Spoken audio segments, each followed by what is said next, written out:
Buenos días. Dios me los bendiga a todos.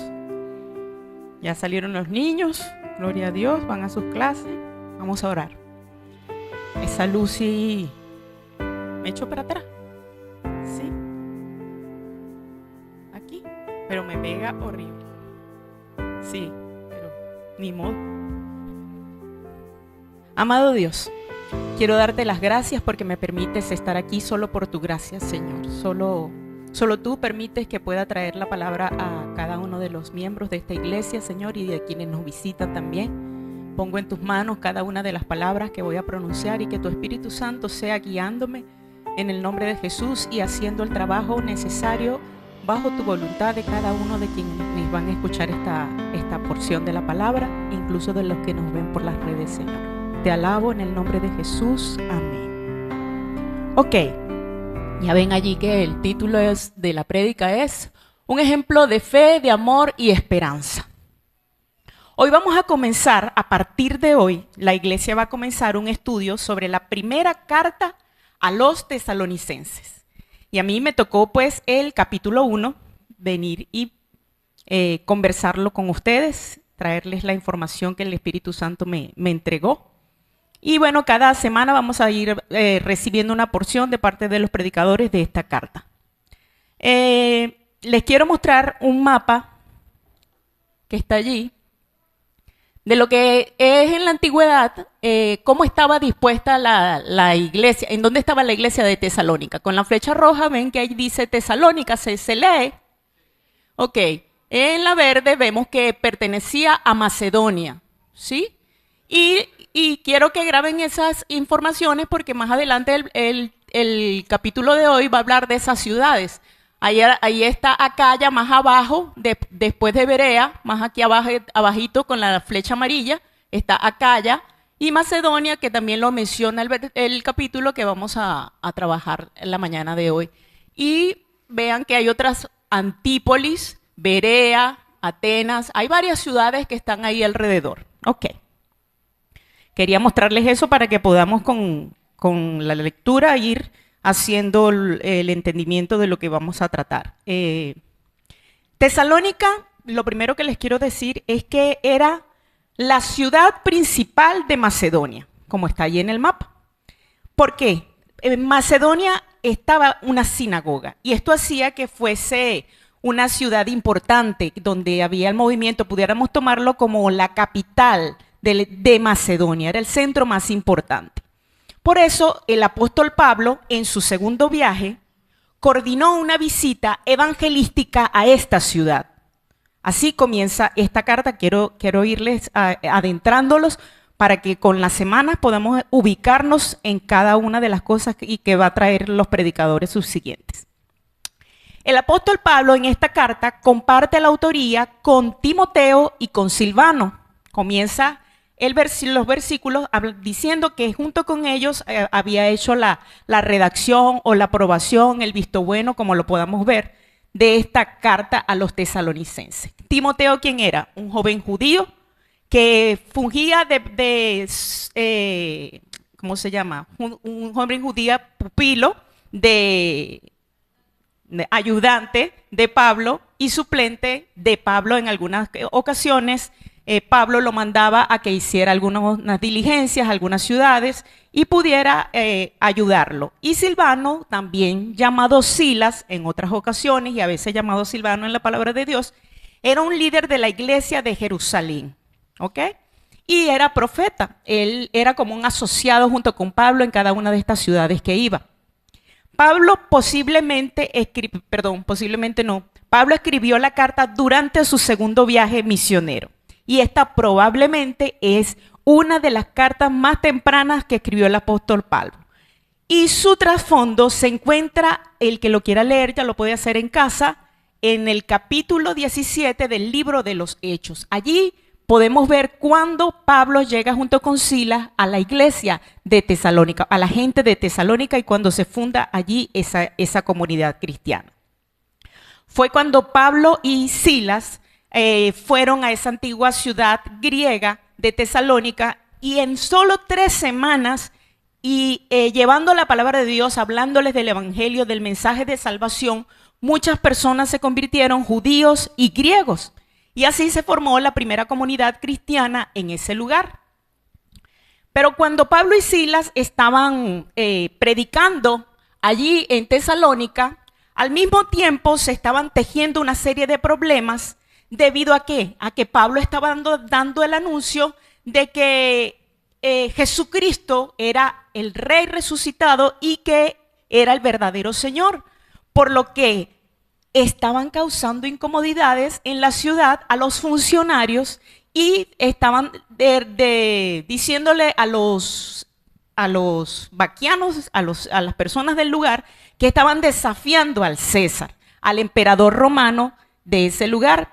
Y esto llevó a una persecución que hizo que persiguieran a Pablo y a Silas, y ellos tuvieron que salir huyendo de ese lugar. Más tarde, pasado el tiempo, Pablo envió a Timoteo, como les dije que él fungía de pupilo, de sustituto, de suplente de Pablo, lo envió a ver qué pasó con la gente de Tesalónica, porque por supuesto, como ellos se fueron huyendo, habían quedado en el aire todo lo que tenía que ver con esa iglesia. Y él mandó a Timoteo a buscar información al respecto. De ese reporte, Timoteo le hace saber a Pablo que la iglesia de tesalonicenses estaba totalmente fortalecida en el Señor, que estaban floreciendo, se encontraban fuertes en el Señor. Así que esta carta sirvió para que el apóstol pudiera volver a conectarse con la gente de Tesalónica. Después de que salieron huyendo, esta carta los vuelve a unir y le permite al apóstol poder aclarar ciertos puntos que tienen que ver con la venida de Cristo y que lo vamos a ver en las semanas siguientes. Este capítulo que vamos a ver esta mañana está lleno de gratitud. Gratitud por el trabajo que desarrollaba la iglesia de Tesalónica y es una celebración a la fidelidad de los tesalonicenses a la obra del Señor, al Señor Jesucristo. Yo voy a leer en la Nueva Versión Internacional y voy a hacer ciertos bloques de versículos y los voy a ir exponiendo y al final les voy a hacer un resumen. La Nueva Versión Internacional en Primera de Tesalonicenses del 1 al 10 dice en el versículo 1, Pablo, Silvano y Timoteo, a la iglesia de los tesalonicenses, unida a Dios el Padre y al Señor Jesucristo. Gracia y paz a ustedes. Este versículo nos demuestra que la carta viene con un buen comienzo. Se ve que trae unas buenas noticias, se ve que vienen con buen ánimo. Pablo les está haciendo saber a los tesalonicenses que contaba con el apoyo de Timoteo y de Silvano para la redacción de esta carta. Por eso se presenta a los tres, a la iglesia. Les hace saber que ellos se encuentran apoyándolo en la redacción de esta carta. Y de entrada reconoce la unidad del pueblo de Tesalónica, los cristianos de Tesalónica, con respecto de Dios. Él reconoce que había una unidad de parte de ellos con el Señor. En el versículo 2 dice: siempre damos gracias a Dios por todos ustedes cuando los mencionamos en nuestras oraciones. Pablo oraba, lo que hemos leído otras porciones de la Biblia, oraba y daba gracias a Dios por muchas cosas, por personas y por aquellas iglesias que había fundado y por aquellas iglesias que iba a fundar. Él era un hombre de oración. Así que la iglesia de Tesalónica pues formaba parte de esta lista de oración que el apóstol tenía. Los misioneros muestran en este versículo que se regocijan en lo que Dios estaba haciendo en la vida de la iglesia de Tesalónica. Ellos están dando gracias al Señor por el trabajo realizado de esta iglesia en la obra del Señor. En el versículo 3, me gusta mucho y yo lo tomé como mi versículo clave de este capítulo, que dice: los recordamos constantemente delante de nuestro Dios y Padre a causa de la obra realizada por su fe, el trabajo motivado por su amor y la constancia sostenida por su esperanza en nuestro Señor Jesucristo. La iglesia de Tesalónica era vista por parte del apóstol Pablo como una iglesia ejemplo, como una iglesia modelo, como un ejemplo a seguir en su fe, en su amor y en su esperanza en el Señor Jesucristo. Este versículo lo tomo importante porque aquí el apóstol Pablo muestra estas tres gracias que él ha comentado en otros versículos, como lo hace en 1 de Corintios 13, en el versículo 13, él también dice, y ahora permanecen la fe y la esperanza y el amor. Estos tres, pero el mayor de ellos es el amor. Y vemos como en este versículo de hoy también vuelve a mencionar lo que es la fe, el amor y la esperanza en el Señor Jesucristo. Por eso me parece importante, porque estas tres gracias nos representan a nosotros como cristianos. Deberían ser una evidencia de nosotros como cristianos. Así que bueno, lo que yo les quiero traer de este versículo en particular es que estas tres gracias necesitan, hermanos, ser evidentes en nuestras vidas. Nosotros, donde quiera que estemos, deberíamos poder demostrarle al mundo que nosotros somos una gente que confiamos en el Señor, que somos una gente que trabajamos en obra y acción con amor para otras personas y que tenemos una esperanza que está basada en el Señor Jesucristo. Así como la fe de los tesalonicenses era activa, una fe no simplemente de palabras, sino que era una fe que accionaba, era una fe que demostraba obras profundas de testimonio en el Señor. Era evidente para los demás la fe de los tesalonicenses.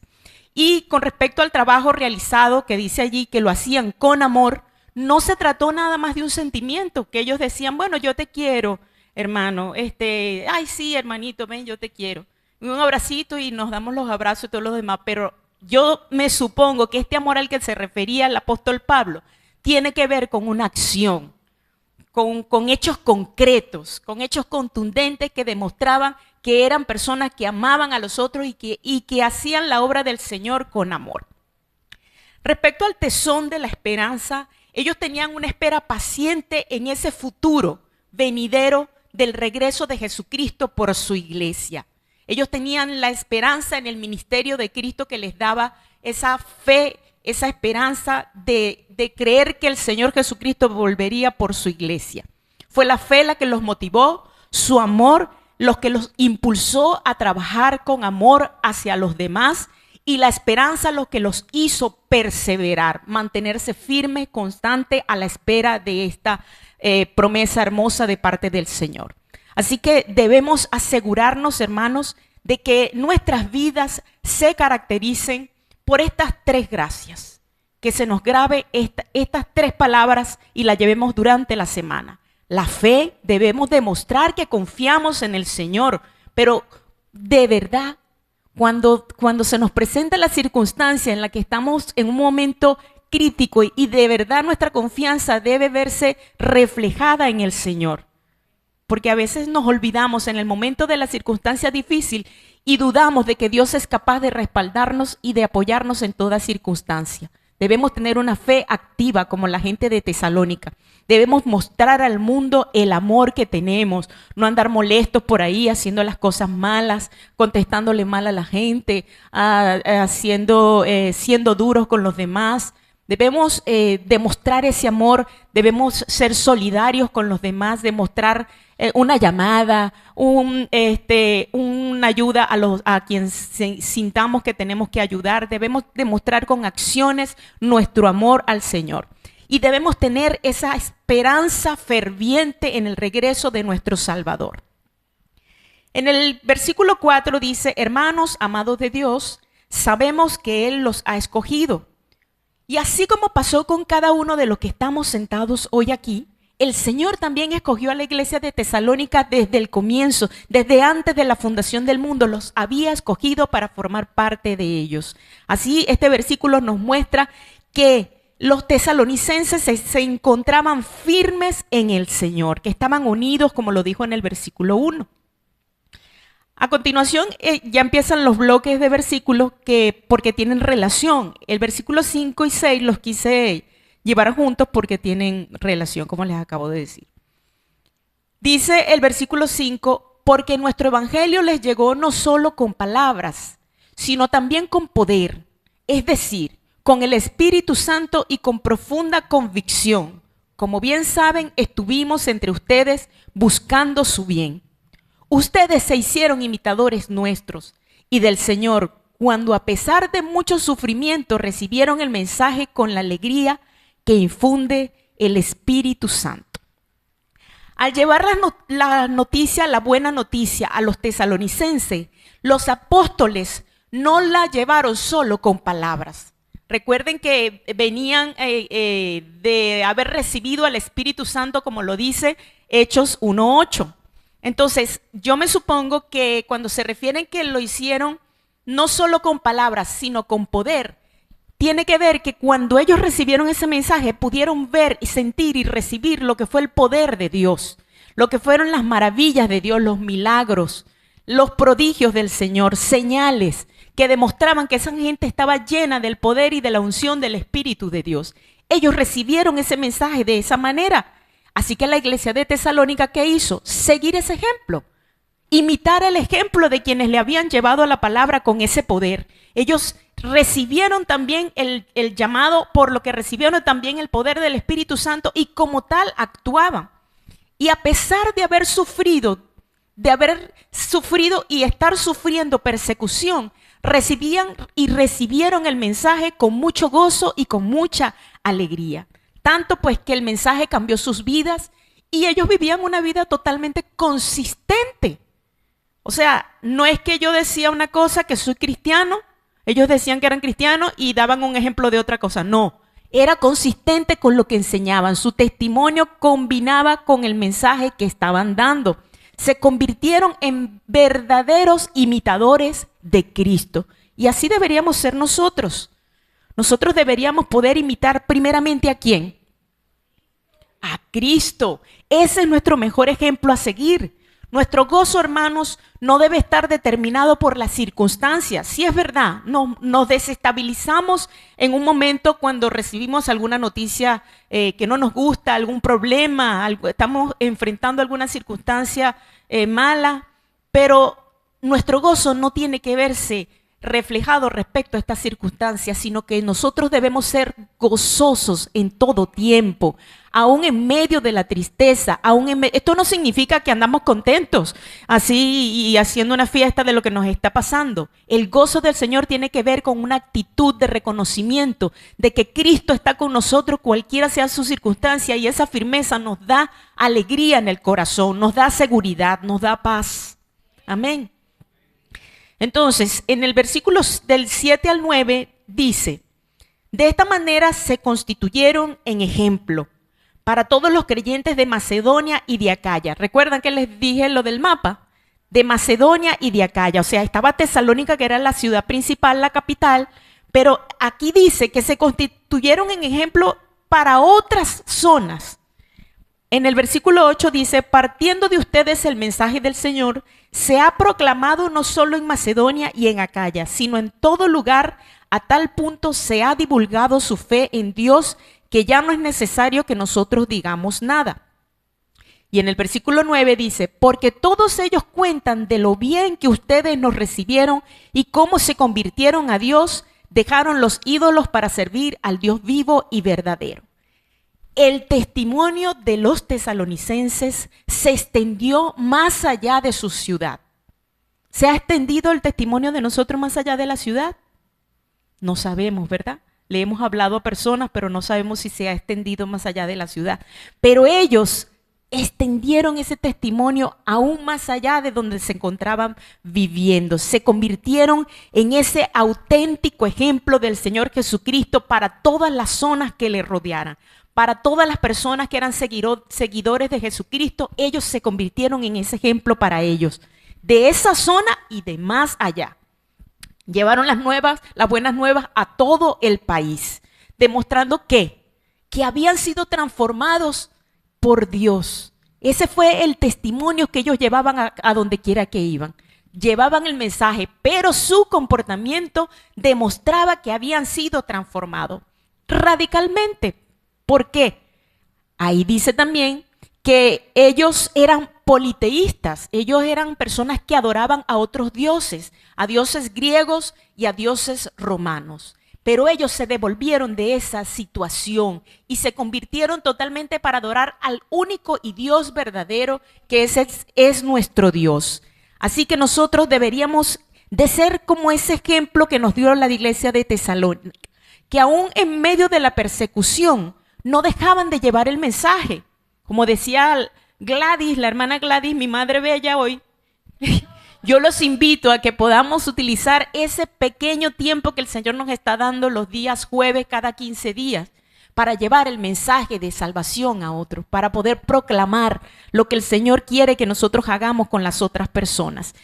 Y bueno, nosotros como miembros de la iglesia definitivamente necesitamos testificar a otras personas, a nuestra familia, a nuestros compañeros de trabajo, nuestros compañeros de estudio, a nuestros vecinos, a la gente incluso que no conocemos en la calle cuando Dios nos permite la oportunidad de estar en un supermercado, alguien que nos da una oportunidad para hablar.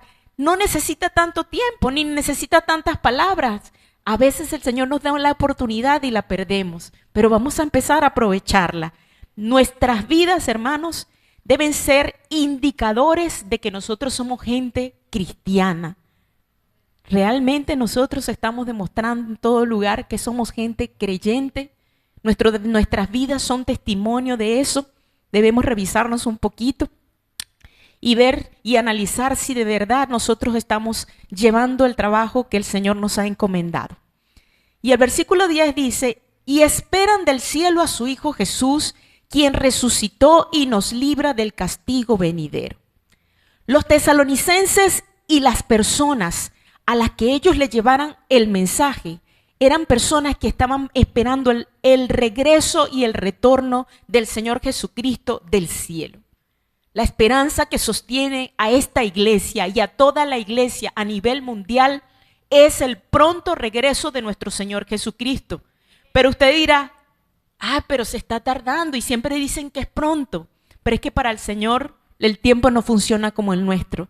Y Él está por medio de su misericordia esperando que todo el mundo escuche el mensaje. Pero no se ha olvidado, las señales se están cumpliendo y el Señor está pronto a regresar, hermanos. No perdamos la fe ni creamos que eso son simples palabras. El Señor está pendiente de sus hijos y Él quiere venir por su iglesia, pero es necesario que se cumpla, que todas las personas hayan escuchado el mensaje de salvación. Esa es la esperanza que sostiene a la iglesia hoy y siempre, que el Señor Jesucristo va a venir y retornar por cada uno de los que forman parte de la iglesia. Yo quiero dejarles como conclusión de este capítulo 1 de Primera de Tesalónico, que Jesucristo es nuestro mejor ejemplo, es ese ejemplo de sal y de luz, y nosotros deberíamos imitarlo y ser esa luz en medio del mundo. Tenemos la responsabilidad de aprender del Señor Jesucristo, de lo que Él dice en su palabra y de transmitir eso a toda persona que esté cerca de nosotros. Seamos como la iglesia de Tesalónica, imitémoslos. ¿En qué? En la fe, en el amor, en la esperanza. Vamos a tomar como ejemplo eso y pedirle al Señor en oración que nos ayude a poder ser imitadores de esa iglesia, de nuestro Señor Jesucristo. Domingo tras domingo, los hermanos que se paran en este lugar a traer la palabra nos dejan un mensaje. Vamos a aprovechar, sacar el jugo a eso y que no simplemente se quede como un mensaje que escuché aquí o motivador, sino que de verdad pueda transformar nuestras vidas en la semana, que nos acordemos de eso y hagamos el esfuerzo de cumplir con más pasión lo que el Señor está pidiendo de nuestras vidas. Porque cada día que nosotros apliquemos el mejorar como personas cristianas, copiar el ejemplo del Señor Jesucristo en nuestras vidas, nosotros vamos a ser mejores personas. Y al ser mejores personas vamos a ser una mejor congregación. Y al ser una mejor congregación vamos a tener la aprobación de nuestro Señor, porque Él espera eso de la iglesia, que la iglesia tenga un comportamiento de fe, un comportamiento de amor en acciones y obras, de esperanza. Debemos aprovechar que el Señor nos ha dado la libertad de adorarle libremente, que no sufrimos persecución. Usted sabe, solo imagine en pocos segundos cómo sería que usted esté en casa permanentemente como en la pandemia, escondido, sin poder adorar a Dios y que usted tuviera que hacerlo oculto en un cuarto, en silencio y que nadie se entere, que no pueda tener una Biblia a la vista. Sería terrible. Así como la iglesia de Tesalónica, aún a pesar de la persecución, seguía adorando al Señor y llevando el mensaje. Nosotros tenemos la libertad de hacerlo. Hagámoslo. Hablemoslo por lo menos a una persona al mes. Es ya parte del trabajo ganado, porque hay gente afuera que necesita escuchar el mensaje. Estamos viviendo tiempos muy difíciles a nivel mundial, hermanos, pero nosotros tenemos una esperanza en el Señor Jesucristo. Aun cuando la situación mundial es complicada, la gente cree que yéndose a otro lugar se va a escapar de las situaciones y las circunstancias difíciles. Y resulta que en cada lugar que usted esté, van a suceder cosas difíciles. ¿Por qué? Porque las señales se tienen que ir cumpliendo. El tiempo del Señor tiene que ir cumpliendo cada una de las situaciones. Dele gracias al Señor donde está ahora y practique el ser testimonio para otras personas. Tenemos esa esperanza de resurrección, de una vida transformada en el Señor. Pablo nos exhorta a que estemos en guardia, alerta, porque Él va a venir. El Señor va a venir por nosotros y no nos agarre descuidado, no haciendo el trabajo. El Señor cuando venga por nosotros no va a estar pendiente de qué bonito canto o de qué chévere hago el trabajo para los niños o qué bien doy clases, ¿no? O qué bien predico, no. El Señor va a venir a pedir cuentas a su iglesia de cuántas personas llevaste al reino de los cielos, a cuántas personas le predicaste. Debemos tener misericordia por las personas que están perdidas, por las personas que necesitan escuchar la palabra de Dios. Ese es nuestro verdadero trabajo. No solo hacer actividades, sino llevar el mensaje de salvación a otros. Amén. Voy a orar para despedirme. Amado Dios, quiero rogarte en el nombre de Jesús, Padre Santo, que seas tú ministrando el corazón de cada uno de los miembros de esta congregación. Espíritu Santo de Dios, te ruego que seas tú manifiesto en la mente, en el cuerpo y en los corazones de cada uno de nosotros, Señor. Pon el querer como el hacer para adorarte, para servirte, para honrarte, Señor. Pon la necesidad de hablarle a alguna persona en la calle, a algún vecino, a algún compañero de trabajo, que podamos hablar de tu palabra, Señor, del mensaje de salvación, de transformación que solo tú puedes dar a nuestras vidas. En el nombre de Jesús, amén. Amén. Gloria a Dios, hermanos.